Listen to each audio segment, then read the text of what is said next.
नमस्कार मंडळी. आज करूया केळीच्या पानातली चवदार अशी ताकातली पानगी. खूप चवदार होते ही पानगी. केळीची पानं चौकोनी आकारात कापून घेतलेली आहेत.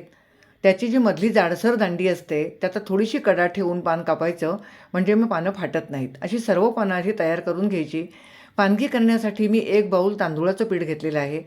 याच बाऊलनी अर्धा बाऊल आंबट ताक घेतलेलं आहे. आणि प्रथम आपण अर्धा बाऊल पाणी घालूया, नंतर लागेल तसं पाणी घालता येईल. आता प्रथम आपण यामध्ये बाकीचे पदार्थ घालून घेऊया.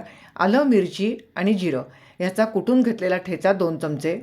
थोडंसं जिरं हातावर घेऊन आणि ते थोडंसं हाताने चुरडून ते घालूया, याचा स्वाद छान लागतो. मीठ 2 चमचे घालते आहे. ताक चांगलं आंबट आहे त्या अंदाजाने मीठ घालायचं. बारीक चिरलेली कोथिंबीर आणि रंगासाठी थोडीशी हळद. आता हे मिश्रण प्रथम चमच्याने एकत्र करून घेऊया आणि मग लागेल तसं पाणी घालत हळूहळू हे मिश्रण आपण हातानेच कालवून घेऊया. हाताने आपल्याला पाणी घालताना अंदाज येतो. हे पीठ आपल्याला फार पातळ होऊन द्यायचं नाही आहे आणि फार घट्टही ठेवायचं नाही आहे. थोडंसं सरसरीत असं हे पीठ आता मी कालवून घेतलेलं आहे की जे पानावरती अगदी सहज पसरता येईल.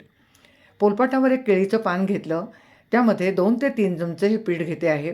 केळीच्या पानाचा आकार असेल त्याप्रमाणे तुम्ही हे पीठ पानावर घ्या. आता हे पीठ चांगलं पातळ असं पसरून घ्यायचं आहे. श्रावण महिन्यामध्ये जी केळीची पानं येतात त्याच्यामध्ये वाफवलेला पदार्थ फार रुचकर होतो. एक छान असा विशिष्ट स्वाद असतो त्यावेळी केळीच्या पानांचा.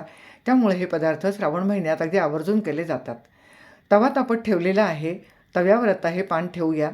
त्यावर दुसरं पान झाकण ठेवूया आणि यावर झाकण ठेवून 2 ते 3 मिनिटं आपल्याला ही वाफवून घ्यायची आहे.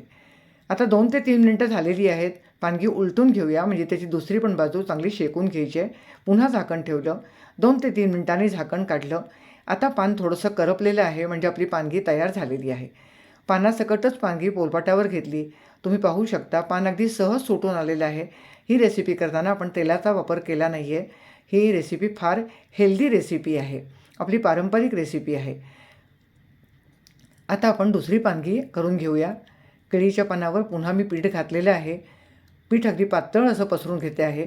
जेवढी पानगी पातळ पसरू तेवढी ती चवदार आणि मऊ लुसलुशीत अशी होते. आता तवा तापलेलाच आहे. तव्यावर हे पान ठेवूया. त्यावर पुन्हा दुसरं केळीचं पान झाकण ठेवूया आणि वर झाकण ठेवून 2 ते 3 मिनटं ही आपण पानगी वाफवून घेऊया. दुसरी पण पानगी आपली इथं तयार झालेली आहे. अशा सर्व पानग्या करून घेऊया. मस्तपैकी चवदार असा हा नाश्ता आहे. लोणी, तूप, लोणचं किंवा दही यासोबत छान लागतो. रेसिपी आवडली असेल तर नक्की लाईक करा, शेअर करा.